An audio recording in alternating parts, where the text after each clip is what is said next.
MS Excel में बहुत सारे ऐसे फीचर हैं जो हमारे काम को आसान करने के लिए दिए हुए हैं, बट हमें उन सब की नॉलेज नहीं होती है। ऐसा ही एक फंक्शन है फिल ऑप्शन, जिसके यूज से आप अपने काम को बहुत आसानी से और बहुत जल्दी कर सकते हैं। तो आज की इस वीडियो में समझेंगे कि फिल ऑप्शन को हम कैसे यूज करते हैं। फिल ऑप्शन MS एक्सेल में आपको होम टैब में एडिटिंग सेक्शन में यहाँ पर मिलेगा। यहाँ से आप इसको यूज कर सकते हैं। जब भी आप इस पे क्लिक करेंगे तो आप देखेंगे इस पे पहला ऑप्शन है डाउन का, देन राइट का, देन अप का, देन लेफ्ट का, then across worksheets, then series, then justify, then flash fill. तो आइए वन बाय वन इनको समझते हैं हम कैसे यूज कर सकते हैं।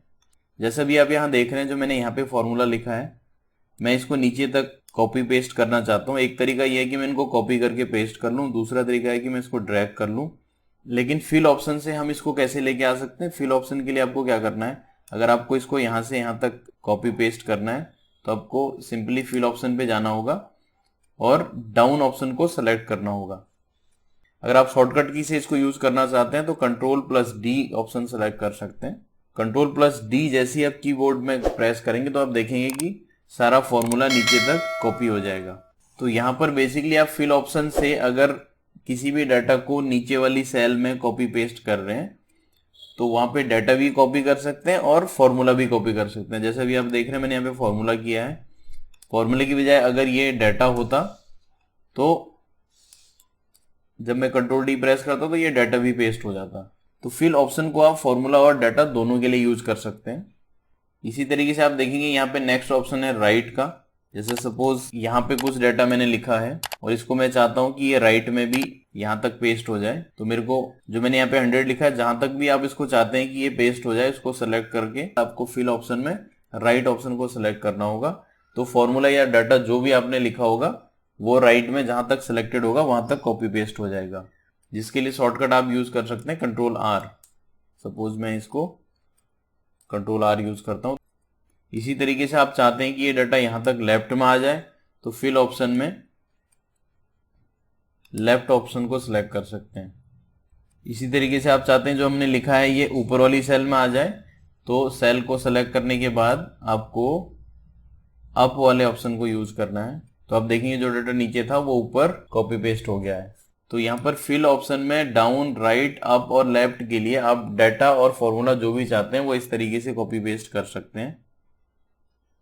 नेक्स्ट ऑप्शन इसमें रहता है अक्रॉस वर्कशीट्स, जो अभी आपको फेड दिख रहा है, जो एक्टिव नहीं है।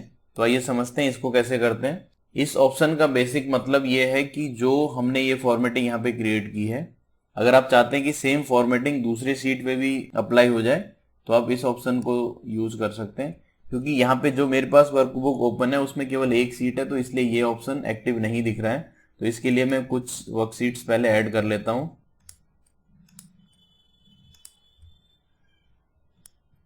अब जिस फॉर्मेटिंग या डाटा को आप चाहते हैं कि वो दूसरे शीट में भी आ जाए, सबसे पहले आप डाटा को सिलेक्ट कर लीजिए। उसके बाद जिस भी शीट में आप इसको चाहते हैं कि ये पेस्ट हो जाए या ऐसी फॉर्मेटिंग वहां पे आ जाए तो उस सीट को सिलेक्ट करना होगा। सपोज मैं चाहता हूँ कि सभी सीट में सेम फॉर्मेटिंग हो जाए, तो मेरे को सारी सीट यहाँ पे सेलेक्ट करनी होंगी। सेलेक्ट करने के लिए मैं कंट्रोल को प्रेस करते हुए वन बाय वन सीट को भी सिलेक्ट कर सकता हूँ, या फिर शिफ्ट को प्रेस रखते हुए फर्स्ट सीट पे क्लिक करके और फिर लास्ट सीट पे क्लिक कर सकता हूँ, जिससे सारी सीटें सिलेक्टेड हो जाएंगी। देन आपको फिल ऑप्शन में जाना है और यहाँ पे अक्रॉस वर्कशीट ऑप्शन को सिलेक्ट करना है। जैसे ही आप इस पे क्लिक करेंगे तो इस तरीके का एक मेन्यू यहाँ आपके सामने आएगा, जिसमें बेसिकली 3 ऑप्शन है। फिल ऑप्शन से आप बेसिकली आप यहाँ से कंटेंट ले सकते हैं या फिर फॉर्मेट्स ले सकते हैं। अगर आप चाहते हैं केवल फॉर्मेट्स आए तो फॉर्मेट्स के ऑप्शन को सिलेक्ट कर सकते हैं, और अगर आप चाहते हैं कि जो कंटेंट यहाँ लिखा है केवल कंटेंट आपके पास बाकी शीटों में आए तो आप कंटेंट को ले सकते हैं, या फिर दोनों अगर आप चाहते हैं तो ऑल के साथ कंटिन्यू कर सकते हैं। जैसे ही आप ओके पे क्लिक करेंगे तो आप देखेंगे जिस भी सीट में आप जाएं, जो फॉर्मेटिंग आपकी फर्स्ट सीट में है वो सभी सीट में कॉपी पेस्ट हो गई है। नेक्स्ट ऑप्शन यहाँ पे है सीरीज का। सीरीज में जब आप क्लिक करेंगे तो आप देखेंगे यहाँ पे आपके पास ऊपर 3 ऑप्शन है और नीचे 2 ऑप्शन मिलते हैं। ऊपर सीरीज इन में आता है rows and columns, then type, linear growth, date और ऑटोफिल। देन अगर आप डेट पे जाते हैं तो डेट की यूनिट डे में रहेगी, वीक में रहेगी या फिर मंथ में रहेगी, कैसे रहेगी वो आप यहाँ से सिलेक्ट कर सकते हैं। देन नीचे आपको यहाँ से मिलता है ट्रेंड में चाहिए और स्टेप वैल्यू क्या है और स्टॉप वैल्यू क्या है। ये सारे ऑप्शन मिलते हैं। इनको समझने के लिए सबसे पहले मैं यहाँ पे एक डाटा लिख लेता हूँ। सपोज मैं यहाँ पे 1 लिखता हूँ। 1 लिखने के बाद जब मैं फिल ऑप्शन में जाके सीरीज में जाता हूँ तो यहाँ पे जो पहला ऑप्शन है सीरीज, आपको रो में चाहिए या फिर कॉलम में, वो आपको सेलेक्ट करना होगा। रो मतलब इस तरीके से होगा, लेफ्ट टू राइट, और कॉलम मतलब टॉप टू बॉटम होगा। तो सपोज मैं कॉलम में जाता हूँ और लीनियर ऑप्शन को यहाँ पे सेलेक्ट करता हूँ। स्टेप वैल्यू का मतलब है जो नेक्स्ट सेल में वैल्यू रहेगी उसमें और पहले सेल की वैल्यू में कितना डिफरेंस रहेगा।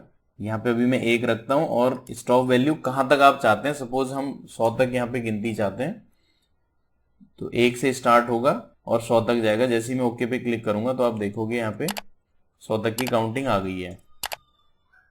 या फिर आप इसको दूसरे तरीके से इस प्रकार यूज कर सकते हैं कि जहां तक आप डाटा चाहते हैं वहां तक पहले सेलेक्ट कर लें।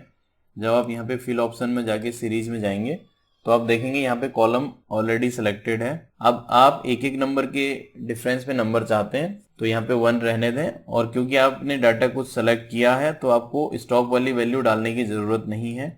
और अगर आप डालते हैं तो फिर ये वैल्यू वहां तक लेके जाएगा। या फिर आप जहां तक आपने डाटा सेलेक्ट किया वहीं तक चाहते हैं तो फिर आपको स्टॉप वैल्यू डालने की जरूरत नहीं है। आप जैसे ओके पे क्लिक करेंगे जहां तक सिलेक्टेड था वहां तक जो भी डाटा आपने सेलेक्ट किया था उसमें डाटा फिल हो जाएगा। सपोज आप चाहते हैं कि यहाँ पे 6 की टेबल लिख दें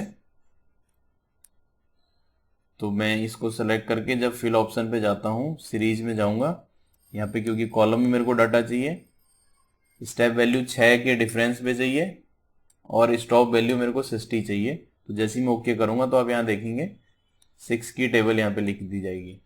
इसी तरीके से आप कोई भी टेबल आप यहाँ पे लिख सकते हैं। तो ये तो बेसिकली था कि हम कॉलम में कैसे कर सकते हैं। इसी तरीके से अगर आप चाहते हैं कि इसको रो में करना चाहें तो यहाँ पे रो सिलेक्टेड रहने दें और जो भी आप यहाँ पे स्टेप वैल्यू रखना चाहते हैं वो रख दें, साथ में स्टॉप वैल्यू जो भी देना चाहते हैं या फिर आप सेलेक्ट करके करना चाहते हैं, जैसे भी आप चाहते हैं इस तरीके से आप इसको यूज कर सकते हैं। तो ये तो बेसिकली था लीनियर ऑप्शन।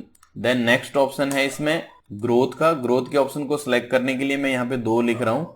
सबसे पहले मैं आपको बताता हूँ कि ग्रोथ वाला ऑप्शन क्या रहता है। जैसे भी हमने देखा कि लीनियर में क्या होता है, जो हम यहाँ पे स्टेप वैल्यू डालते हैं वो उसमें ऐड होते हुए जाता है।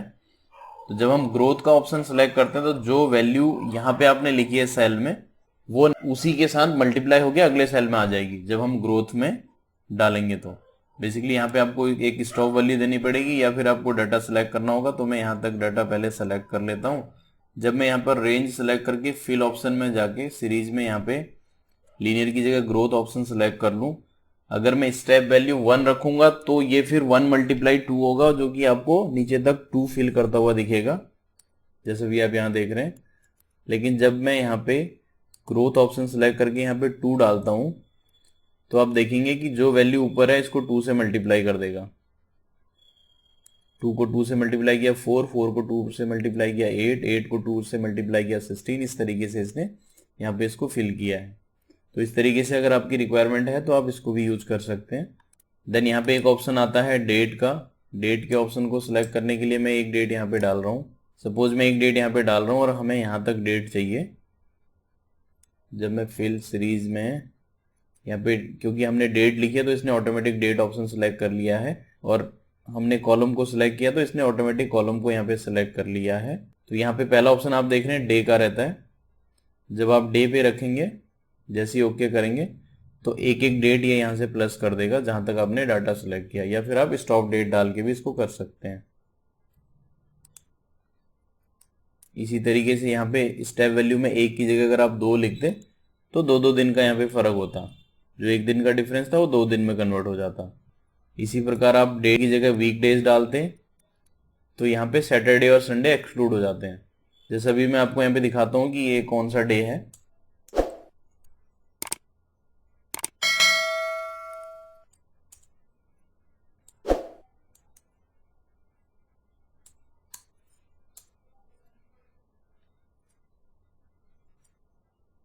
क्योंकि जो मैंने पहली डेट लिखी है वो संडे की है तो वो संडे की डेट को यहाँ पे रख रहा है। लेकिन इसके बाद जो भी डाटा इसने फिल किया उसमें आप देखेंगे सैटरडे और संडे को इसने फिल नहीं किया है, क्योंकि एमएस एक्सेल में वीकडेज मंडे टू फ्राइडे होते हैं और सैटरडे संडे वीकेंड होता है।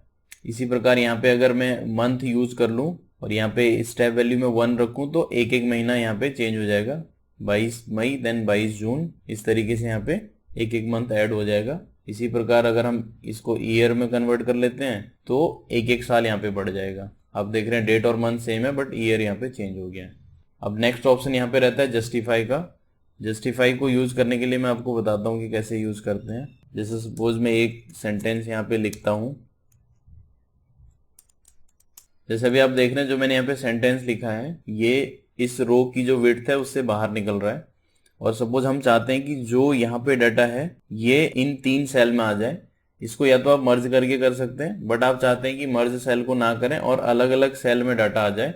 तो आपको क्या करना है कि जो डाटा आपने लिखा है जहां तक आपको चाहिए उसको सेलेक्ट करना है, देन आपको फिल ऑप्शन में जाके जस्टिफाई पे क्लिक करना है। तो आप देखेंगे जितने तक आपने डाटा को सिलेक्ट किया था वहां तक वो डाटा मर्ज हो गया है। अगर आपको ये डाटा ऐसे मैन्युअली लिखना पड़ता तो शायद आप एग्जैक्ट इस तरीके से नहीं लिख पाते।